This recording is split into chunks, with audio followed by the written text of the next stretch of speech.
बिस्मिल्लाहिर्रहमानिर्रहीम। My self doctor इजहार हुसैन और आज हम जनरल एनाटमी ब्लॉक वन के बारे में डिस्कस करेंगे कि जनरल एनाटमी में क्या है और आप लोगों को किस तरह एमसीक्यूज आ सकते हैं। तो ये सारा मैं डिस्कस करूंगा, जो हमारे सिलेबस में है वो सिर्फ मैं डिस्कस करूंगा। तो हमारे सिलेबस में पहला ये चैप्टर है एनाटॉमिकल नोमेनक्लेचर, दूसरा चैप्टर है बोन्स एंड कार्टिलेज, तीसरा चैप्टर है जॉइंट्स, फोर्थ चैप्टर है मस्कुलर सिस्टम यानी मसल्स, फिर सर्कुलेटरी सिस्टम है, फिर इंटीग्रेटरी सिस्टम यानी स्किन वगैरह, और फिर नर्वस सिस्टम है। ठीक है, बस यहाँ तक है हमारे सिलेबस में। तो पहले हम स्टार्ट लेते हैं। ये जो डेफिनेशन बेसिक हिस्टोलॉजी क्या होता है, एनाटॉमी क्या होता है, तो हम पहले अपने चैप्टर से डिस्कस करेंगे अपने सिलेबस का एनाटॉमिकल नोमेनक्लेचर। इसमें आप लोगों को क्या आ सकते हैं माय डियर स्टूडेंट्स, इसमें आप लोगों को जस्ट ये एनाटॉमिकल पोजीशन आप लोगों को पता होना चाहिए कि एनाटॉमिकल पोजीशन इसकी डेफिनेशन आ सकती है एमसीक्यूज में कि इस तरह आप लोगों को एक एमसीक्यू दिया ऑप्शन स्टेटमेंट दिया होगा इस तरह के the position in which the body is standing erect, eyes looking forward to the horizon, the upper limbs hanging by the sides, etc. आखिर तक लिखा होगा this is called what position, this is called anatomical position। Option आप लोगों को दिया होगा इस तरह। ये देखो planes of the body, plane of the body में आप लोगों को जस्ट एमसीक्यूज आ सकते हैं, मीडियम प्लेन या कोरोनल प्लेन। डिफिनेशन दिया होगा, आप लोगों से पूछा जाएगा कि ये कौन सा प्लेन है। ठीक है, तो सिंपल आप लोगों से जस्ट डिफिनेशन पूछ सकते हैं। एनाटॉमिकल टर्मिनोलॉजी आप लोगों को पता होना चाहिए क्योंकि इसलिए कि बाद में सेकंड ब्लॉक में सारे ये टर्म्स यूज हो जाती है, तो अभी से आप लोग इसको जस्ट ले ले। ठीक है, तो ये जस्ट एनाटॉमिकल टर्म्स है। ठीक है, फ्लेक्शन एक्सटेंशन आप लोगों को तो पता है, और नी का किस तरह फ्लेक्शन होता है, एक्सटेंशन किस तरह होता है, एबडक्शन एडक्शन क्या होता है। ठीक है, डॉर्सिफ्लेक्शन और प्लांटर फ्लेक्शन इसकी डिफिनेशन आप लोगों को पता होना चाहिए। ठीक है, ये अक्सर डिफिनेशन एमसीक्यू में आते हैं कि इस तरह स्टेटमेंट देता है कि आप फिर आपसे पूछते हैं कि व्हाट इज दिस कॉल्ड, तो आप लोगों को डॉर्सिफ्लेक्शन और प्लांटर फ्लेक्शन का पता होना चाहिए। सुपाइनेशन और प्रोनेशन का भी पता होना चाहिए। ठीक है, इन्वर्जन और इवर्जन का पता होना चाहिए। ठीक है, ये अब ये क्या है, अपोजिशन है। जब इस तरह टर्म को हम इस तरह डिफरेंट टर्म अपोजिट डिजिट से इस तरह टच करते हैं तो ये अपोजिशन है। ठीक है, तो इस तरह ये एमसीक्यू आप लोगों को आ सकते हैं एनाटॉमिकल पोजीशन में। ठीक है, डॉर्सिफ्लेक्शन और प्लांटर फ्लेक्शन आप लोगों को पता होने चाहिए, ये बहुत इंपॉर्टेंट है। इसके साथ साथ ये प्रोट्रैक्शन प्रोट्रैक्शन और रिट्रैक्शन, ये इसकी डेफिनेशन आप लोगों को पता होनी चाहिए क्योंकि ये एमसीक्यूज में आते हैं, फिर आप लोगों को पता नहीं हो जाता। इस तरह प्रोट्रैक्शन मीन फॉरवर्ड मूवमेंट। ठीक है, इस एमसीक्यूज में आप लोगों को आ सकते हैं कि the forward movement is basically protraction. इस तरह रिट्रैक्शन ये एलिवेशन, अपोजिशन, रिपोजिशन, डिप्रेशन, ये डेफिनेशन आप लोगों को पता होनी चाहिए एमसीक्यूज में आते हैं। ठीक है, तो मोस्ट इंपॉर्टेंट चैप्टर जो है ना इसमें जो यानी इस एमसीक्यूज सम टाइम आते हैं, पास पेपर्स में आए हैं। ठीक है, फिर आपसे आ सकते हैं।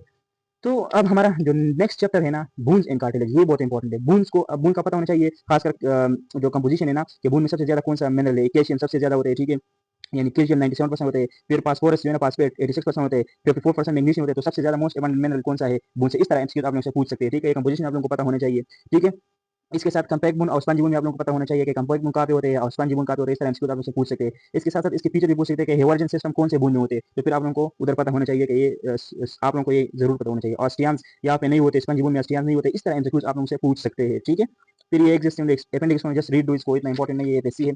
ये इंपॉर्टेंट है, this is the most important classification of the bone जो है ना, ये सबसे इंपॉर्टेंट है। ठीक है, इसमें लॉन्ग बोन के फादर टू टाइप्स है, typical long bone and miniature long bone. Typical long bone के एमसीक्यूज आप लोगों से पूछ सकते हैं कि आप लोग एमसीक्यू किस तरह पूछ सकते हैं, कहेंगे कि which are the following is not typical long bone. एक ऑप्शन दिया होगा फीमर, एक दिया होगा ह्यूमरस, एक दिया होगा रेडियस, और एक कार्पल बोन में से कोई दिया होगा स्केपाइड वगैरह। तो लॉन्ग बोन बाकी तीनों है, लेकिन स्केपाइड जो है कार्पल शॉर्ट बोन है। तो इस तरह एमसीक्यू आप पूछ सकते हैं कि which are the following is typical long bone, which are the following is miniature long bone. ये एग्जांपल्स आप लोगों को पता होनी चाहिए। शॉर्ट बोन्स के एग्जांपल होने चाहिए, plate bones, which are the following is plate bones, scapula हो गया, रिब्स टर्मिनल, ये प्लेट्स बोन है। ठीक है, ये पता होना चाहिए। सही है, इसके साथ साथ इररेगुलर बोन्स को न्यूमेटिक बोन्स को वो बोन होता है जिसके अंदर जो है ना कोई एयर स्पेस होता है, न्यूमेटिक बोन्स, ये आप उनसे पूछ सकते हैं। एग्जांपल्स ये मस्ट होने पता होने चाहिए। सिजामाइड बोन इंपॉर्टेंट है, सिजामाइड बोन बहुत इंपॉर्टेंट है, इसके एग्जांपल होने चाहिए, आप लोगों को पता होने चाहिए सिजामाइड बोन। ठीक है, ये बहुत इंपॉर्टेंट। पटेला है ना, पटेला जिसको हम नी कहते हैं, ये सिजामाइड बोन है, ये भी आप लोगों से पूछ सकते हैं। ठीक है, पटेला सिजामाइड बोन है ना, ये सिजामाइड बोन है। इस तरह एक्सेसरी बोन में फिर तुम्हारे न्यूमरी हो जाते हैं। ठीक है, ओस्ट्राइगोनम और ओसिसिलिनम, ये एग्जांपल्स हैं। ठीक है, वर्मियन बोन जो है ये एक्सेसरी बोन है, आप उनसे किस तरह पूछ सकते हैं कि wormian bone is the example of accessory bone. ठीक है, तो इस तरह पूछ सकते हैं। ठीक है, ये भी पूछ सकते हैं कि वर्मियन बोन कौन से सेक्शन में वो होते हैं। ठीक है, तो लिम्ब्रॉइड सेक्शन में होते हैं। ठीक है, इस तरह एमसीक्यूज आप लोगों से पूछ सकते हैं। ठीक है, या हेटरोट्रॉपिक बोन एमसीक्यू में पास प्रीवियस पेपर में एमसीक्यूज में आया था कि पेशेंट है, ठीक एक बंदा है वो हार्स पर बीट गया। ठीक है, इस तरह एक सिनेरियो दिया था, लेकिन आप लोगों से आखिर में पूछा गया था कि राइडर बोन जो है ना उसका फ्रैक्चर हुआ था, राइडर बोन, तो बताओ कि राइडर बोन कौन सा बोन है। ठीक है, तो ये हेटरोट्रॉपिक बोन, इस तरह एमसीक्यूज आप लोग को आ सकते हैं। ठीक है, और आए भी है। राइडर बोन को हम केविलरी बोन भी कहते हैं। तो ये एग्जांपल्स क्लासिफिकेशन ऑफ बोन में आप लोगों ने क्या इंपॉर्टेंट बात याद रखनी है, क्लासिफिकेशन में जस्ट नाम और फिर इसके एग्जांपल्स, ये मस्ट होने पर होने चाहिए। इसके साथ जो आर्टिकुलर सर्फेसेस की definition, head of the bone के पीछे में क्या होता है, ट्रिकुलर, कंडाइल क्या होता है, पेसेट वगैरह ये क्या होता है, फोसा क्या होते हैं, ये जस्ट इसको रीड दो, पता होने चाहिए। नॉन आर्टिकुलर सर्फेस में प्रोसेस क्या होते हैं, ट्रोकेंटर, ट्यूबरकल, ट्यूबरस, ये सारे जो है सेकंड ब्लॉक में फिर आते हैं, लेकिन आप लोगों को पता होने चाहिए। साथ साथ में एपिकोंडाइल, स्पाइन क्या होते हैं, ह्यूमरस क्या होते हैं, रिज क्या होते हैं, ये वगैरह इस तरह ये डायग्राम से भी आप लोग देख सकते हैं। ठीक है, मैं सिर्फ बताता चलता हूँ कि किस तरह एमसीक्यूज आ सकते हैं आप लोगों को। ठीक है, फिर इसके साथ साथ जो है ना आसिफिकेशन, आसिफिकेशन में इंट्रामेम्ब्रेन कौन से बूंद है जो इंट्रामेम्ब्रेन आसिफिकेशन उसमें होती है। ठीक है, ये एमसीक्यूज भी आप लोगों को आ सकते हैं। ठीक है, तो ये आसिफिकेशन से रिलेटेड एपिपाइसिस, डायपाइसिस, एपिपाइसिस कहाँ पे होते हैं, ठीक है, डायपाइसिस कहाँ पे होते हैं, ये भी पता होने चाहिए। Humerus 3 second centre of ossification, ये पॉइंट भी आप लोगों को पता होना चाहिए कि वो कौन सा बोन है जिसमें 3 सेकंड सेंटर ऑफ ऑसिफिकेशन है, तो वो ह्यूमरस है, ठीक है, अपर लिम्ब में ह्यूमरस है, ठीक है, याद रखना। और ये रूल ऑफ ऑसिफिकेशन ये आप लोगों को पता होना है, डिफिनेशन दिया होगा कि ये डिफिनेशन दिया होगा कि the epiphysis that develop first appear in secondary centre of ossification in the last to join the diaphysis, this is called rule of ossification. The rule of ossification, ये रूल ऑफ ऑसिफिकेशन है, या आप लोगों से MCQ में पूछा होगा कि what are the following describe rule of ossification, तो इस तरह स्टेटमेंट दिया होगा, तो ये स्टेटमेंट सही है, ये आप लोगों को पता होना चाहिए। और वो कौन सा गुण है जो कि रूल ऑफ ऑसिफिकेशन को वायलेट करता है, तो फाइबुला, ये याद रखना, ये कई बार आए हैं, वो कौन सा गुण है जो कि रूल ऑफ ऑसिफिकेशन को वायलेट करता है, तो फाइबुला है। ये इस तरह एमसीक्यूज आ सकते हैं, ठीक है। इसके साथ साथ जो एपिपाइसिस के टाइप्स है ना, ये प्रेशर एपिपाइसिस, एटिवेस्टिक ट्रैक्शन एपिपाइसिस, इसके पता होना चाहिए कि कहाँ पे होते हैं, लाइक प्रेशर एपिपाइसिस जो है ना हेड ऑफ द फीमर में होते हैं, हेड ऑफ द ह्यूमरस में होते हैं, ठीक है। इस तरह ये एग्जांपल आप लोगों को पता होनी चाहिए, आ सकते हैं, ठीक है।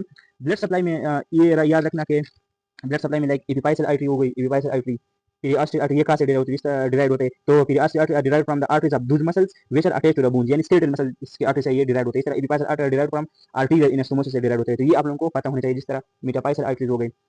फिर वेनस ड्रेनेज में आप लोगों को ये पता होना चाहिए, वेनस ड्रेनेज में कि यानी कि the central venous sinus drain the nutrient foramen by means of a diaphyseal vein that accompanies with nutrient artery. अगर आप लोगों से पूछा जाए कि डायपाइसल वेन के साथ कौन सी आर्टरी एकम्पनी करती है, तो न्यूटन आर्टरी। तो इस तरह एमसीक्यू आप लोगों से पूछ सकते हैं, ठीक है। जनरल इरादा में आप लोगों से जस्ट सिंपली बुक लाइंस पूछ सकते हैं, ठीक है। इसमें इतने सिनेरियोज नहीं बनते, वो एमबीओ में, पीजीओ में, बायोकेम में सिनेरियो बनते हैं, लेकिन जनरल इरादा में सिर्फ बेसिक चीज आप लोगों से पूछते हैं, ठीक है। इस तरह इर्रेगुलर बूंद का एग्जांपल तो आप लोगों को पता होना चाहिए ना, लेकिन इर्रेगुलर बूंद में आप लोग से ये पूछ सकते हैं, ठीक है, कि इर्रेगुलर बूंद स्पंज बूंद जो है ना, स्पंज बूंद कंटेनिंग स्पंज बूंद में रेड बूंद में होते हैं ना, और जो दूसरा बूंद है कंपेयर बूंद उसमें येलो बूंद में होते हैं, तो स्पंज बूंद में रेड बूंद में होता है, ये एक्सक्यूज है कि रेड बूंद में कहाँ होते हैं, तो स्पंज बूंद में। इस तरह द स्पंज बूंद जो है ना ड्रेन टू लार्ज वेन, कौन से दो लार्ज वेन को ड्रेन करते हैं, तो उसको कहते हैं बेसी वर्टिब्रल वेन्स, ये भी आप लोगों को पता होना चाहिए। इसी तरह आप लोगों से एमसीक्यूज जो है ना वो पूछ सकते हैं सिंपली, ठीक है। इसके साथ साथ कार्टिलेज की तरफ अगर हम आते हैं, कार्टिलेज में आप लोगों को क्लासिफिकेशन तीन क्लासिफिकेशन है ना, इस क्लासिफिकेशन की आप लोगों से क्या पूछ सकते हैं कि मोस्ट इंपोर्टेंट क्लासिफिकेशन कौन सा है, तो वो है हाइलिन कार्टिलेज, ये इंपॉर्टेंट पॉइंट है। इसके साथ साथ ये कहाँ पे होते हैं, ये इंपॉर्टेंट बात है कि ये होते कहाँ है, ये इंपॉर्टेंट पॉइंट है आप लोगों के लिए, ठीक है। लाइक मैं बताता हूँ कि मोस्ट लाइक हाइलिन कार्टिलेज कहाँ होते हैं, लेंस में होते हैं, ट्रीके में होते हैं, ब्रोंकाई में होते हैं, ठीक है, कॉस्टल कार्टिलेज होते हैं, ये हाइलिन कार्टिलेज, ये लोकेशन आप लोगों को पता होनी चाहिए, ये एमसीक्यू में पूछते हैं, ठीक है।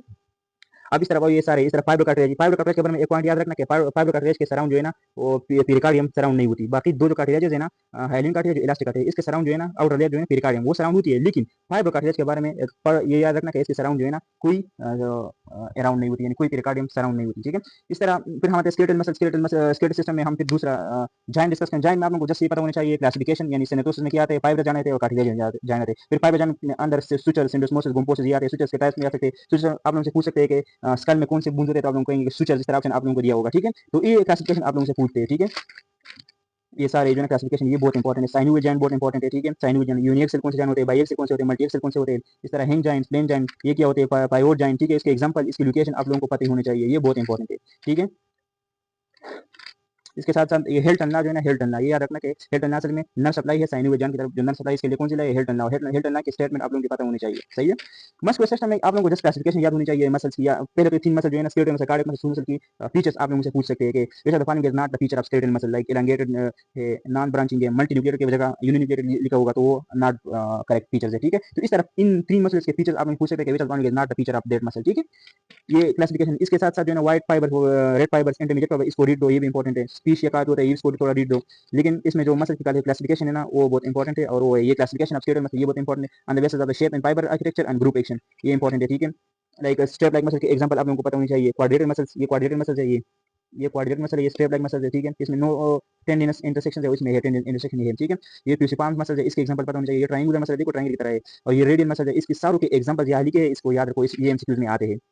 फिर यूनिपिनेट, बाइपिनेट, मल्टीपिनेट मसल, ये यूनिपिनेट है, बाइपिनेट है, मल्टीपिनेट है, हर यूनिपिनेट, बाइपिनेट और मल्टीपिनेट के एग्जांपल आप लोगों को पता होने चाहिए, ये एमसीक्यूज में पूछे जाते हैं, ठीक है। ये बहुत इंपॉर्टेंट है।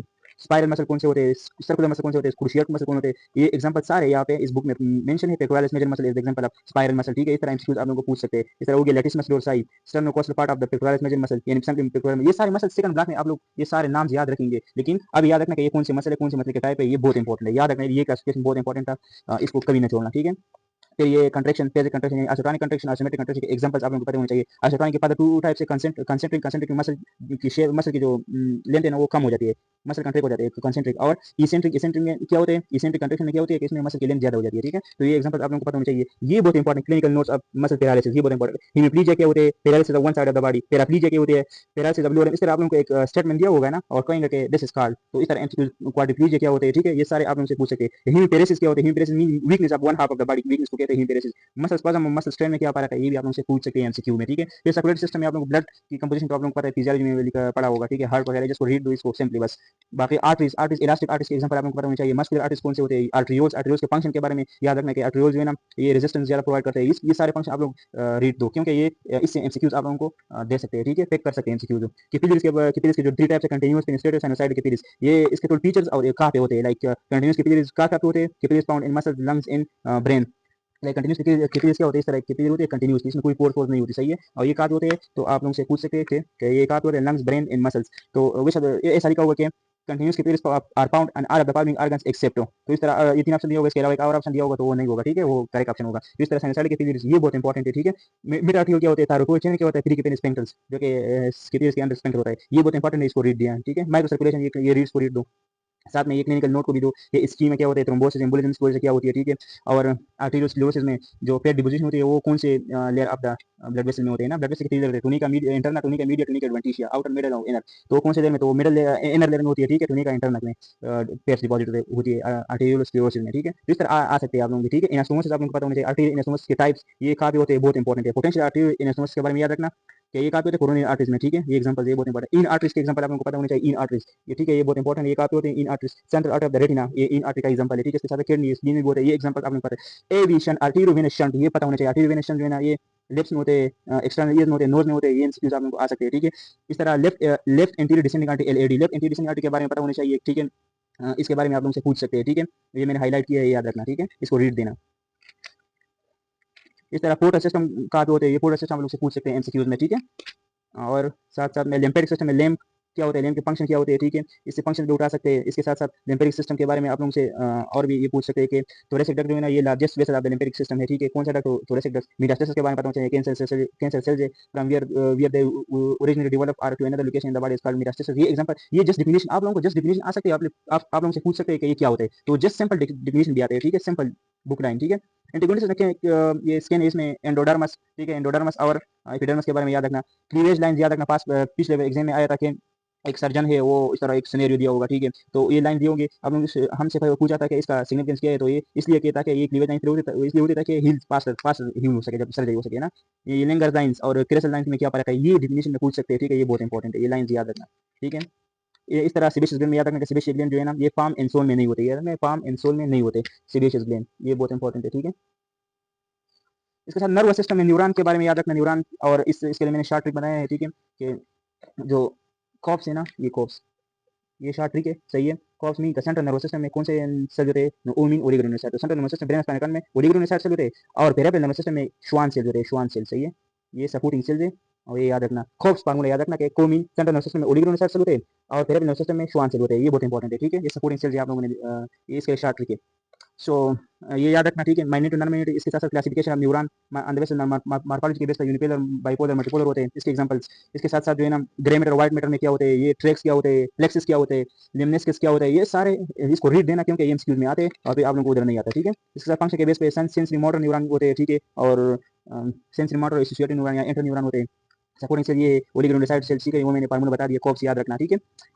इंडिमाइमा ये क्या होता है, ये किसके साथ सराउंड होते हैं, माइक्रोगिलिया, ये सारे ये इसको रीड देना, ये इंपॉर्टेंट है। इसके साथ ये जो मोस्ट इंपॉर्टेंट क्रेनियल नर्व्स है, कितने होते हैं, 12 पेयर होते हैं, ठीक है, और ये याद रखना, ये एक 12 तक 12 पेयर नर्व्स है, क्रेनियल नर्व्स, ये आप लोगों को पता होने चाहिए, सही है। इसके शॉर्ट ट्रिक ये है कि ये तो नाम है कि पहला जो क्रेनियल नर्व है उसका नाम है ऑल्फैक्टरी, इस तरह 12 क्रेनियल नर्व उसका नाम है हाइपोग्लेशियल, इस तरह 10 क्रेनियल नर्व का नाम है वेगस नर्व, ठीक है। और इसमें से सेंसरी कौन से है, तो 128 सेंसरी है, 128 मीन के 1 और 2 और 8 ये सेंसरी है। फिर 4 7 9 10 यानी 4709 10, ठीक है, ये यानी 4 7 9 10 ये क्या है, मोटर है, इसके जो इसके साथ जो है ना वो मैक्स है, ठीक है। तो ये भी पूछ सकते हैं कि which are the sensory cranial nerve, तो 1 2 और 8 दिया होगा, इसके बाद एक और दिया होगा 4 या 5 या हो गया, तो वो नहीं होगा, ठीक है। तो ये इस तरह आप पूछ सकते हैं आप लोगों से, ये याद रखना, ये बहुत इंपॉर्टेंट है, ठीक है। और क्रेनियल नर्व कितने होते हैं, 31 पेयर होते हैं, इसमें 8 सर्विकल होते हैं, 12 थोरेसिक होते हैं, 5 लंबर होते हैं, 5 सेक्रल होते हैं, इस तरह आप लोग से एमसीक्यू में पूछ सकते हैं, ये बहुत इंपॉर्टेंट है, ठीक है। सपोर्टिंग सेल याद रखना, गैंग्लियन वगैरह, ये पूछे जाते हैं आप लोगों से, सही है। सिंपैथेटिक और पैरासिम्पैथेटिक के बारे में थोड़ा पता होना चाहिए। सिंपैथेटिक फाइट और फ्लाइट रिस्पांस करते हैं, हार्ट पर क्या इफेक्ट होता है,